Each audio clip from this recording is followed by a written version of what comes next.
এই মেয়ে তুই কাঁদছিস কেন? কে? এ কি বুড়িমা, তোমার গায়ে গাছ গজিয়েছে কেন? ফলও তো ধরেছে। বাহ, সুন্দর ফল, ছিঁড়ে খাবো। আহা, ছিড়ো না, গাছটা কষ্ট পাবে। সরে তো, দরদ দেখাচ্ছি। रुको जरा। এ কি, আমার গায়ে গাছ বেরিয়ে গেল কেন? যে আমার ফল ছিঁড়ে খাবে সে অভিশপ্ত গাছ হয়ে যাবে। গাছ রাক্ষসী, আমি তোকে মেরে ফেলবো। পৃথিবীর কেউ আমাকে মারতে পারবে না, তবে আমি যেদিন মরবো সেদিন তুইও মরবি, কারণ তোর মূল শেকড় আছে আমার বুকে। এই মেয়ে শোন, গাছকে তুই খুব ভালোবাসিস। হ্যাঁ, আমার কোনো সন্তান হয়নি বলে আমার স্বামী ঘর থেকে বের করে দিয়েছে। এই নে তুই আমার পাতাটা চিবিয়ে খা, তোর গর্ভে সন্তান আসবে। খা বলছি, কিচ্ছু হবে না। ঠিক আছে, খাচ্ছি। বৃক্ষদেবী, আমার গর্ভে সন্তান এসেছে।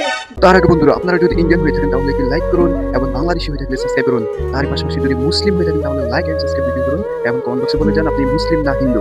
যা তুই বাড়ি যা, এই গোপন রহস্য কাউকে বলবি না। ঠিক আছে। বউ, এত বছর পর একটা সন্তানের জন্ম দিলে, তাও আবার হাত পাগুলো গাছের ডাল। ও বড় হলে ঠিক হয়ে যাবে স্বামী।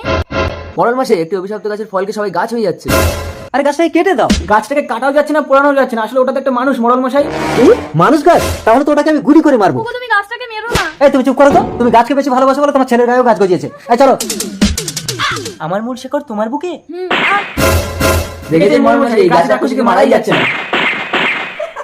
আমাকে তুই মারতে পারবি না, আমার জীবন তোর ছেলের বুকে আছে। তুই যদি তোর ছেলেকে মারতে পারিস তবেই আমি মরবো। না না, অনেক সাধনার ফলে আমার একটা ছেলে হয়েছে, আমি কিছুতেই আমার ছেলেকে মারতে পারবো না। আপনার ছেলের বিনিময়ে আপনি হাজার হাজার মানুষের প্রাণ বাঁচাতে পারবেন না। আমি পারবো, চলো। আমার ছেলেকে তুমি কোথায় নিয়ে যাচ্ছ স্বামী? সত্যি করে বলো সীতা, এই সন্তানকে তুমি কি করে পেয়েছো? তুমি জানো এই সন্তানের বুকে ওই গাছ রাক্ষসীর জীবন আছে, একে শেষ করলে তবে সমস্ত মানুষ জাতি বাঁচবে। এই চলো। না না, জীবন্ত বাচ্চাকে পুঁতে দিও না, তাহলে আমিও মরে যাব। ভালো করে মাটি চাপা। ছেলে তো আমার ফুল গাছ হয়েছে। মা, তুমি আমাকে স্পর্শ করলে আমি আবার মানুষ হয়ে যাব। খোকা। আবার এলো ফিরে